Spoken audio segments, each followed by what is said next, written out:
Hello everyone. Chronic kidney disease जिसका मतलब है किडनीज़ का परमानेंट तौर पे ख़राब होना एक बढ़ने वाली बीमारी है। इसके बारे में कुछ धारणाएं हैं कि एक बार ये हो जाए तो इसका कुछ नहीं किया जा सकता है। इसी मिथ के बारे में बात करने के लिए मैं doctor Dinesh Khullar, chairman department of nephrology and kidney transplant medicine, max super speciality hospital, Saket, new Delhi, आज आपसे कुछ बातें करूंगा। क्रॉनिक किडनी डिजीज़ के हमारे देश में मुख्य कारण हैं डायबिटीज़, हाई ब्लड प्रेशर और कुछ ग्लोमेरुलर डिजीज़ जिसमें यूरिन में प्रोटीन और ब्लड लीक करते हैं। अब अगर हम डायबिटीज़ की बात करें तो अनुमानित है कि तकरीबन 8 करोड़ लोग हमारे देश में डायबिटीज़ से सफ़र कर रहे हैं और ये भी माना जाता है कि इसमें तकरीबन 40-50% लोग ऐसे हैं जिनकी आगे चल के किडनीज़ अफेक्ट हो सकती हैं। तो इमेजिन करें 3 से 4 करोड़ इंडियन पॉपुलेशन की डायबिटीज़ की वजह से किडनीज़ ख़राब हो सकती हैं। ये बहुत बड़ा नंबर है। सेम हाई ब्लड प्रेशर और ख़ास करके अनकंट्रोल्ड ब्लड प्रेशर अगर रहेगा तो भी किडनीज़ ख़राब हो सकती हैं। कुछ ग्लोमेरुलर डिजीज़ हैं जिसमें किडनी के फिल्टर ख़राब हो जाते हैं। ये अगर सही टाइम पे पकड़े जाएं तो हम इसका इलाज भी कर सकते हैं, लेकिन ना पकड़ा जाए तो धीरे धीरे किडनीज़ को पूरी तरह ख़राब कर सकती हैं।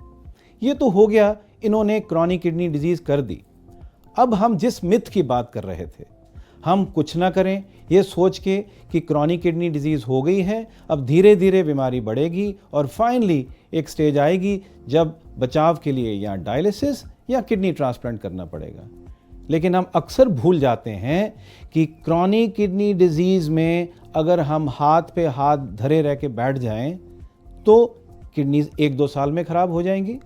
और अगर हम पूरी मेहनत करें और जो साइंस ने प्रोग्रेस की है, जो नई दवाइयाँ आई हैं, they can make a huge difference. और ये 1-10-2 साल से हम 10-12 साल तक खींच सकते हैं। तो I am sure you will all agree कि हमें इस बात के बारे में भी फोकस करना चाहिए और उसी के बारे में आज हम कुछ बात करेंगे। सबसे पहले अगर हम बात करें डायबिटीज़ की, एक बहुत बड़ी प्रॉब्लम है हमारे देश के लिए और हमें मालूम है अगर डायबिटीज़ होने ही ना दें तो इससे छुटकारा, इस प्रॉब्लम से छुटकारा। अगर हम डायबिटीज़ हो भी जाए हमारे पेशेंट को और उसको कंट्रोल कर पाएँ तो भी लोगों का बचाव हो सकता है। तो भलाई इसी में है कि हम लाइफस्टाइल मॉडिफिकेशन करके इस खराब बीमारी को होने ही ना दें। But let us talk about a situation जहाँ पे हमारे पेशेंट को डायबिटीज़ हो गई और उसने किडनीज़ पे इफ़ेक्ट कर दिया, क्रॉनिक किडनी डिजीज़ कर दी।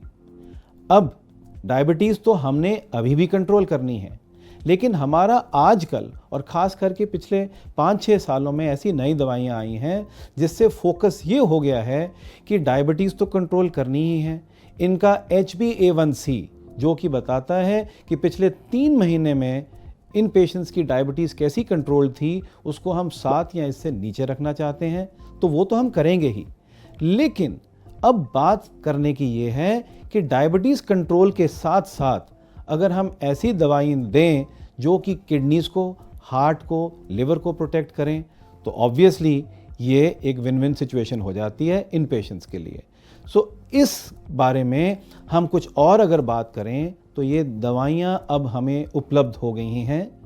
एक क्लास ऑफ ड्रग्स हैं जिसका नाम SGLT2 इनहिबिटर्स हैं जो एंटी डायबिटिक्स भी हैं और साथ साथ जो किडनीज़ अफेक्ट हो जाती हैं डायबिटीज़ की वजह से उनको फर्दर बचाती हैं। जब हम किडनीज़ को फर्दर बचाने की बात करते हैं तो 2 मुख्य चीज़ें हमारे दिमाग में आती हैं। यूरिन में जो प्रोटीन लीक हो रही थी उसकी मात्रा को हम कम करना चाहते हैं, तो इसका इनडायरेक्ट मतलब होगा हमने किडनीज़ की लाइफ बढ़ा दी।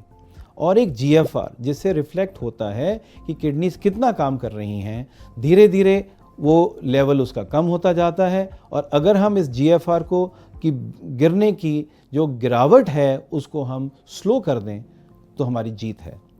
और ये वो जो दवाइयाँ हैं हमें मौका देती हैं कि हम सिर्फ इन पेशेंट्स की शुगर ही नहीं कंट्रोल कर रहे, हम इनकी किडनीज़ को भी साथ साथ बचा रहे हैं जब हम ये वाली दवाइयाँ दे रहे हैं। तो फोकस थोड़ा शिफ्ट हो रहा है, सिर्फ डायबिटीज़ कंट्रोल नहीं करनी बट उसके साथ साथ वैल्यू ऐड करनी है और किडनीज़ को, हार्ट को और अन्य ऑर्गन को भी प्रोटेक्ट करना है।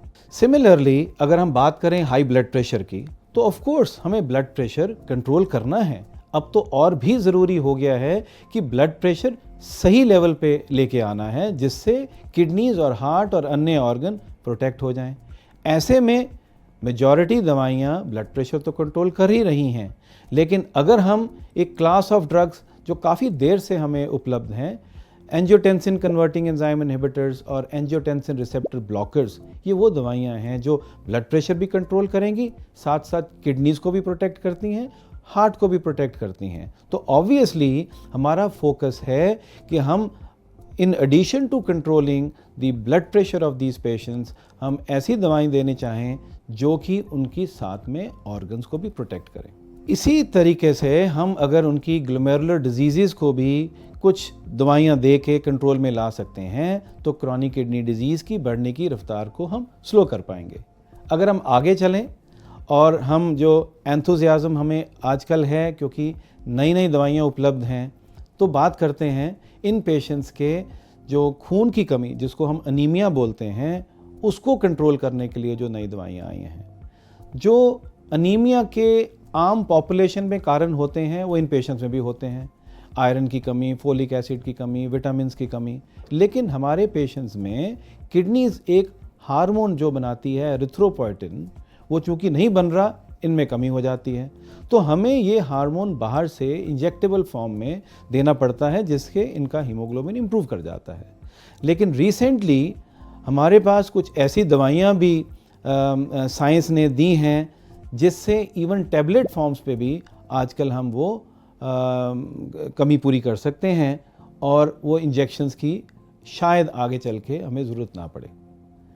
लेकिन सबसे ज़रूरी है इन पेशेंट्स को बार बार ये याद करवाना कि आपकी ये प्रॉब्लम आई इसी वजह से है कि आपने अपनी सेहत का ख्याल नहीं रखा।